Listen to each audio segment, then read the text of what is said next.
Eu fico bastante puto quando alguns vídeos eles vai lá e muda a proporção do nada, mas beleza. Ok, tem que ter a diferenciação sim. Kamen Rider, o herói mais importante do Japão. Bom dia, boa tarde, boa noite. Por favor, se inscreva no canal, deixa o like e ative o sininho. Acompanhe as lives direto lá no canal principal. Com certeza, mano. Além do Jaspion também. Quando a gente pensa em heróis japoneses, vários nomes vêm à mente. Personagens de universos diferentes, mídias diferentes e estilos completamente diversos. Mas, na minha opinião, Jiraiya, nenhum deles Jaspion. é tão fundamental quanto Kamen Rider. Hoje, Kamen Rider é uma franquia gigantesca com dezenas de heróis, séries e histórias e já é uma parte consolidada da cultura pop japonesa e até mundial, influenciando outras obras e sendo constantemente referenciado. Só que, antes disso tudo, Kamen Rider era apenas uma única série criada por Shotaro Ishinomori que acabaria dando origem ao que eu considero o maior herói do Japão. Se você não me conhece, oi, eu sou o Will, você está no Mecha Omega e hoje eu vou falar do primeiro Kamen Rider. Kamen Rider. Kamen Rider. Cara, só Pra entender Kamen Rider, antes a gente precisa por causa do anime Tojima Tanzaburo. É literalmente um anime dedicado a Kamen Rider. entender quem criou esse personagem, Shotaro Ishinomori. Nascido em 1938, o Ishinomori cresceu no momento em que os mangás ainda estavam se formando como indústria, e desde cedo já demonstrava um interesse enorme por arte e narrativas visuais. E então, ele começou a desenhar. Depois de alguns projetos feitos por diversão com alguns amigos, seu trabalho começou a chamar a atenção, e em especial a atenção de Osamu Tezuka, que caso você não conheça, era o maior mangaka da época e com certeza uma das figuras mais importantes da história dos mangás, isso se ele não for a pessoa mais importante para os mangás na história. O Tezuka gostou tanto do que viu que convidou o Ishinomori para ser seu assistente, e durante alguns anos, o jovem Ishinomori na época trabalhou ao lado do Tezuka e conheceu de perto como funcionava a indústria dos mangás. Mas, em certo momento, o Ishinomori sentiu que era hora de seguir seu próprio caminho, e então ele deixou de ser assistente do Tezuka e começou a criar seus próprios mangás. Depois de alguns one-shots que colocaram o seu nome no mercado, em 1964 ele lançou uma das suas obras mais importantes, Cyborg 009. Cyborg 009 foi um sucesso e, mais do que isso, apresentou ao público japonês a ideia de um grupo de heróis trabalhando juntos, um conceito que teria um impacto enorme no futuro dos mangás, animes e principalmente do tokusatsu. Mas ainda assim, a obra mais importante para esse vídeo veio alguns anos depois. Em 1970, o Ishinomori lançou um one-shot chamado Kaiki Romanesque Gekiga Skullman. Skullman representava a ideia de um herói mascarado com uma capa vermelha e misturava esse visual quase lúdico desse herói de roupa colada com temas bem mais pesados do que se esperava, como por exemplo a Guerra Fria, que naquela época estava se tornando cada vez mais presente, além de uma abordagem um pouco mais violenta do que o padrão da época. Esse mangá chamou bastante atenção e então a Toei, junto com o produtor Toru Hirayama, entraram em contato com Ishinomori com a ideia de adaptar Skullman para uma série de TV. O Ishinomori aceitou e então eles começaram a desenvolver a série. Só que nesse processo o projeto mudou um pouco, com o receio de que o visual de caveira e os temas mais sombrios afastassem o público infantil. O Ishinomori e a Toei reformularam o conceito. O herói principal deixou de ter como inspiração uma caveira e passou a ser um gafanhoto, uma ideia que foi sugerida pelo próprio filho do Ishinomori. E os temas, apesar de ainda meio sérios, se tornaram um pouco mais acessíveis para o público mais jovem que eles queriam atingir. E foi assim que, em 1971, Kamen Rider nasceu.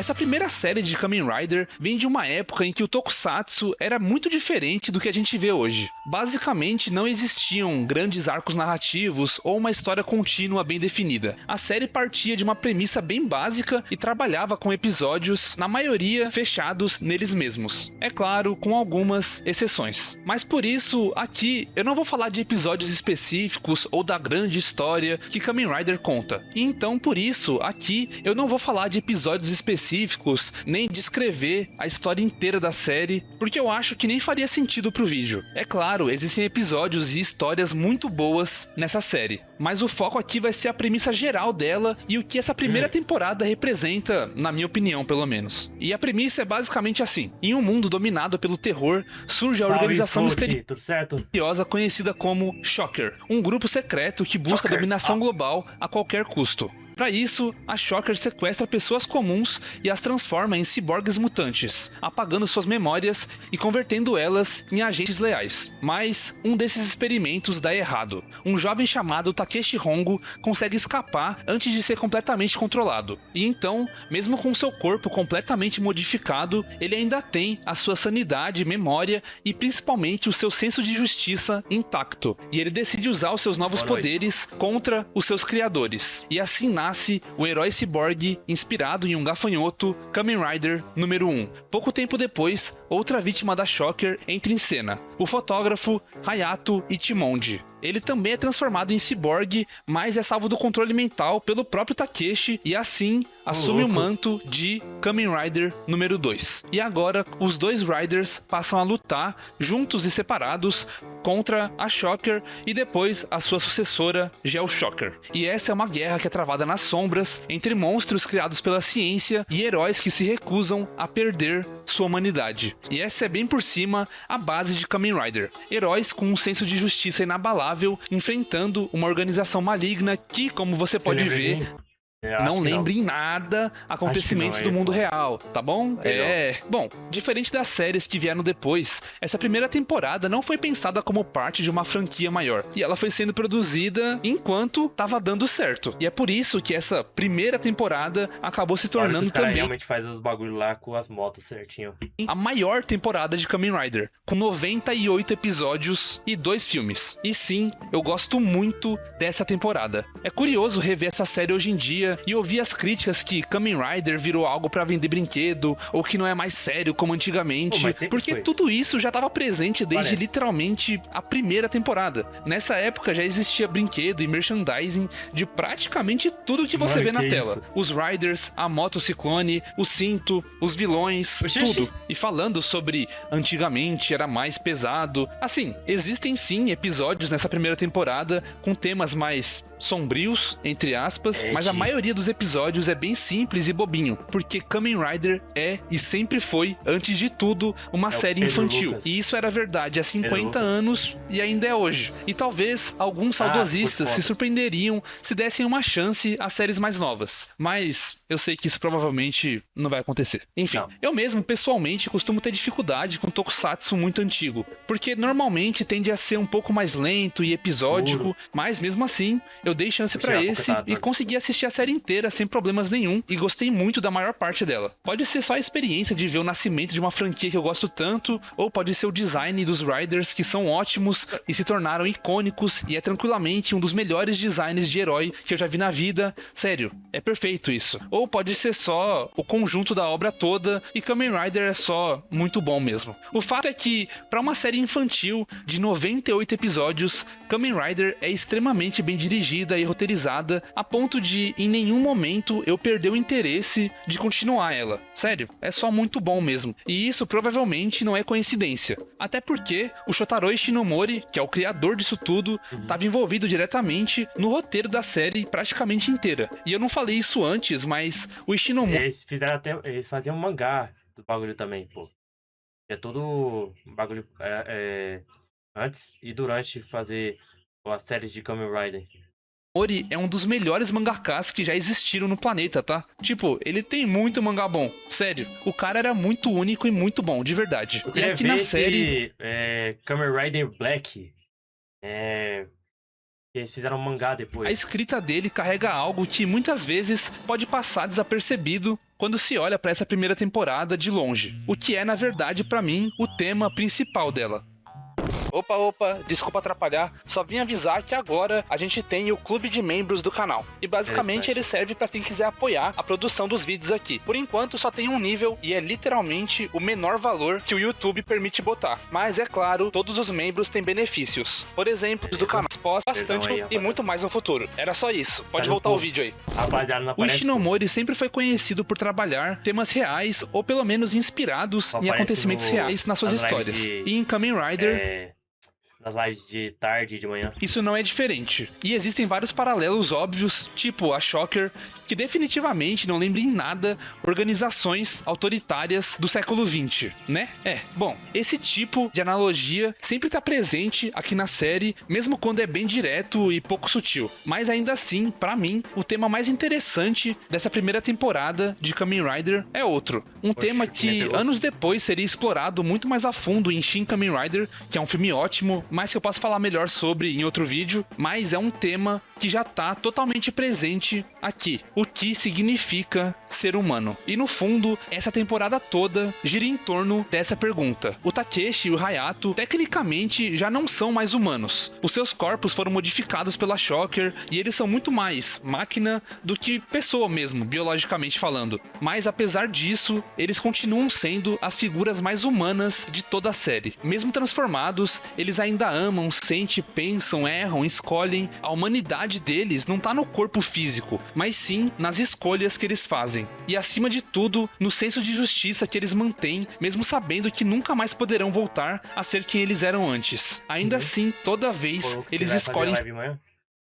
não, eu faço live jogando ZZZ fazer o bem, enfrentar a Shocker e lutar contra algo muito maior que eles, simplesmente porque isso é o certo a se fazer. Por trás dessas máscaras, da armadura, do cachecol, dos Rider Kicks e das poses de Henshin, o que existe ali são dois seres humanos fazendo o que eles acreditam ser o correto. E eu simplesmente amo isso. Com o passar dos anos, Kamen Rider passou a trabalhar temas mais abstratos e conceitos cada vez mais complexos, e muitos deles são excelentes. Mas, pessoalmente, poucas coisas são tão fortes quanto uma história que, por trás de toda a estética e espetáculo, se sustenta em uma ideia simples e universal. Kamen Rider sempre foi sobre humanidade, sobre escolher o que é certo, mesmo quando o mundo inteiro te empurra na direção contrária. E sim, antes que algum tonto venha falar nos comentários, sim, isso é política, sempre foi. Assim como basicamente tudo que você assistia quando era criança e até hoje, a nossa existência no mundo é política e a arte não seria diferente disso. A única diferença é que quando a gente era criança, a gente não tinha consciência disso, ou simplesmente não tinha imbecis na internet pra ficar reclamando que enfiaram política na minha série.